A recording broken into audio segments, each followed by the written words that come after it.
Hey there, Hung here, and welcome back to AI and Testing Coach.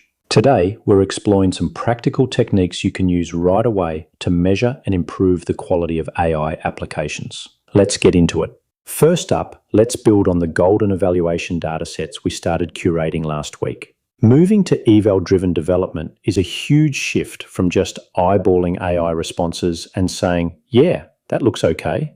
Now that you have your golden set of queries, it's time to score your AI's output against it, using both hard checks, like, is the output valid JSON, and softer semantic checks, like, is the tone correct, using an LLM as a judge. If you run these cases this week using a tool like PromptFoo, you'll get a clear before and after score, proving that your prompt change actually made things better and didn't cause a regression. Now, that's great for simple question and answer bots, but what about more complex AI agents that use tools and make decisions? For that, we need a new way to test.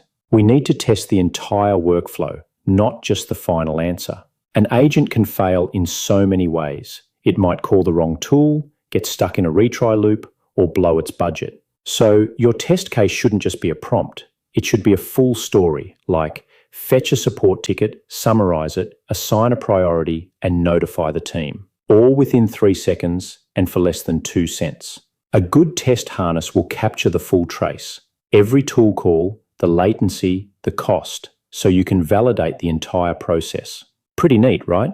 You're not just checking the answer, you're checking the work. All right, let's shift to making this part of your daily routine with continuous evaluation pipelines. This is how you automate all the great testing we've been talking about and build it right into your CI/CD process. It's the AI equivalent of unit and integration testing. Here's how it works. You set up a tiered strategy. On every single pull request, you run a quick smoke test of 5 to 10 of your most critical cases. Then, before anything gets merged into the main branch, you run your full golden set of 50 to 100 cases. If the pass rate drops by more than, say, 5% compared to the last good run, or if the cost or latency suddenly spikes, the PR is automatically blocked. This is how you catch regressions before they ever see the light of day. Okay, so automation is powerful, but it can't catch everything. While manual red teaming is a great baseline skill for finding traditional prompt injections, autonomous agents introduce a completely different threat landscape.